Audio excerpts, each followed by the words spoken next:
మాట్లాడుతున్నప్పుడు మీకు కొన్ని ఇబ్బందులు ఉంటాయి. ఏంటంటే మీ వాడు ఎలా మాట్లాడేసారంటారు మేము. అలాగే ఇది కాదు నేను అమర్జీవి గారి గురించి మాట్లాడలా. అంటే ఉదాహరణకి కులాల గురించి నేను చాలా చాలా విస్తృతంగా మాట్లాడతాను, ఇబ్బంది లేకుండా మాట్లాడతాను.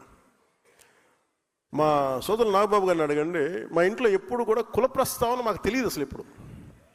అలాంటి నేను కులాల గురించి మాట్లాడటం అంటే ఎంత నలిగిపోయాడు బిగినింగ్లో. అసలు ఎందుకు వచ్చాను పాలిటిక్స్ అనుకున్నాను. ఇప్పుడు కదా 2007, 2008లో. అంటే మనం మానవత్వం అనుకున్న పెరిగిన వాళ్ళకి, సోషలిజం మైండ్ సెట్తో ఉన్నవాడికి కులం చాలా ఇబ్బందిగా ఉంటుంది. కాకపోతే that is a stock reality of our society. ఇది ఒక వాస్తవ దృక్పథం. ఇది అంటే మనకి అసమానతలు ఉన్నాయి. కొన్ని కులాలు అగ్రస్థానంలో ఉంటాయి, కొన్ని కులాలు వెనుకబాటు స్థానంలో ఉంటాయి, కొన్ని వృత్తి కులాలు ఉంటాయి, వృత్తి కళలు వాటికి పరిమితం అయిపోయినాయి.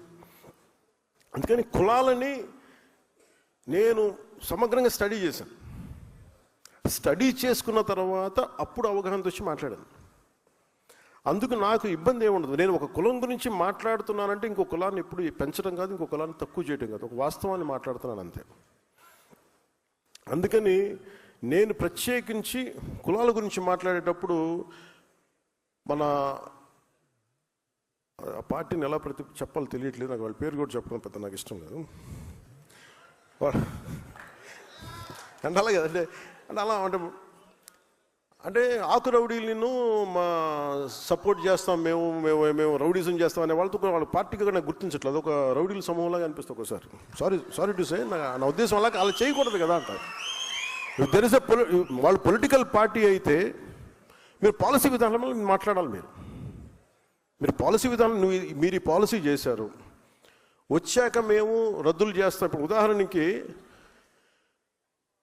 మొన్న నాకు నిన్న కూడా ఆయన వారికి శుభాకాంక్షలు తెలియజేశాను, పుట్టినరోజు శుభాకాంక్షలు.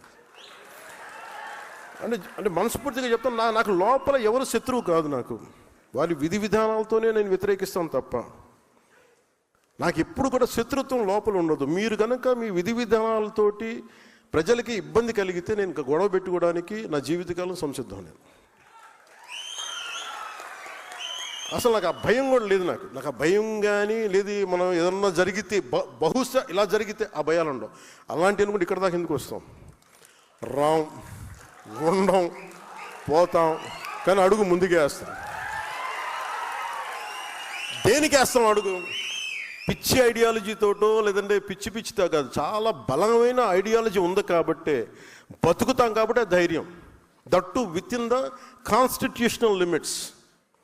అంటే రాజ్యాంగ పరిధిలోనే మాట్లాడతాం, పోరాటం చేస్తాం తప్ప ఇంకా అవసరం అనుకుంటే లాస్ట్ ఫేజ్ రోడ్ల మీదకి వచ్చి గొడవ పెట్టుకోవాలి. మన తెలంగాణ బోర్డర్లో మనం గొడవ పెట్టుకున్నట్టుగా అప్పుడు దాకా ఇంకా రావాలంటే దట్ ఇస్ లాస్ట్ ఫేజ్. ఇంకా తప్పదు. చాలాసార్లు మనకి రాయబారం నడిపి మంచిగా చెప్పి మంతనాలు జరిపిన తర్వాత ఇంకా కాదుకూడదు అనుకుంటే ఈ చొక్కా మడిచి ముందుకు రావడం పెద్ద ఇబ్బంది ఏం కాదు మనకి.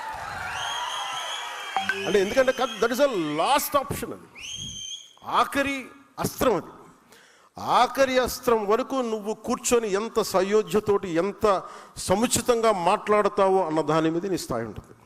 యాజ్ ఎ లీడర్స్గా నేను మీకు ఇచ్చేది బాధ్యత. మీరు తెలుసుకోవాల్సింది ఇది.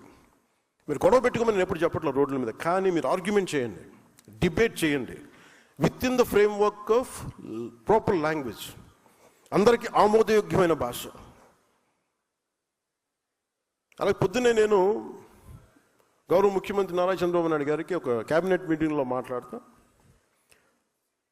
ఆంధ్రప్రదేశ్కి అభివృద్ధి గురించి అన్ని మాట్లాడుతూ మేజర్గా టూరిజం పాలసీ గురించి వచ్చింది. టూరిజం ఎక్కువ మందికి ఉపాధి అవకాశాలు ఇస్తుంది, దీనికి ఏమి చేయాలని మాట్లాడుతున్నప్పుడు నేను వారికి తెలియజేశాను. నేను కొంత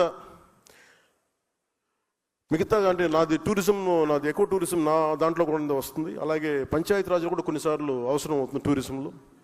అందుకని నన్ను దానికి మాట్లాడుకున్నప్పుడు ఆయన ఒక కమిటీని చేశారు. ఆ కమిటీకి నేను చైర్మన్. ఆ టూరిజం అది ఇందాకే మీటింగ్ జరిగింది. గౌరవ మంత్రులు రామనారాయణ రెడ్డి గారు, R&B మినిస్టర్ గారితో. అంటే ఇవన్నీ మేము సమిష్టిగా మేమందరం కూర్చొని మాట్లాడుతున్నప్పుడు ఒక మాట చెప్పాను.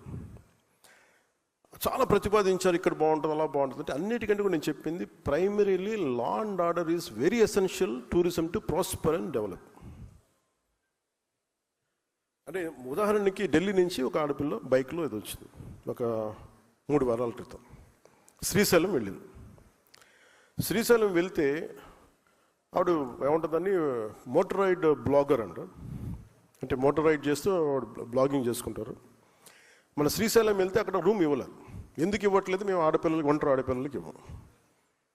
ఆవిడ పోలీస్ స్టేషన్కి వెళ్తే ఎందుకు ఇవ్వరు మాకంటే, మేము అంతే, ఇది పాలసీ ఇక్కడ, మేము ఇవ్వడం అని చెప్పాము. అది నా దృష్టిలోకి వచ్చింది. అది చాలామంది సామాజిక మాధ్యమాల్లో మీరు ఒక ఆడపిల్లకి మీరు అలా ఇవ్వరు అది అని చెప్పి మాట్లాడుతూ, నేను ఆ అమ్మాయిని మళ్ళీ మన ఆఫీస్ ద్వారా పిలిపించి మన కనకదుర్గమ్మ గుడి దగ్గర నుంచి తిరుపతి దర్శనం చేయించి మన శ్రీశైలం మల్లన్న దర్శనం చేసి పంపించాను. ఇది నా ఉద్దేశం ఏంటంటే ఇది మొదటి స్టెప్. మీకు ఇక్కడ అంటే మనం చూడాలని మన ఇంటికి అతిథి వచ్చినప్పుడు మనం గౌరవించాల్సిన పరిస్థితి. గౌరవించడం మన సంస్కారం. అందుకు మరి ఏంటి ఇబ్బంది ఉందంటే పాలసీ లోపాలు ఉన్నాయి. ఒంటరి ఆడపిల్ల వస్తే బయటికి వెళ్ళకూడదు. ఇంకా ఒక భయపెట్టే సమాజం అది. ఒంటరి ఆడపిల్ల వస్తే అనుమానాస్పదంగా చూస్తారా? ఇలాంటి మానుకోవాలి. దానికి ఒక tourism policy, safety tourism policy అయితే రావాల్సింది అనేది నేను చాలా ఖరాఖండిగా చెప్పాను ఈ రోజున.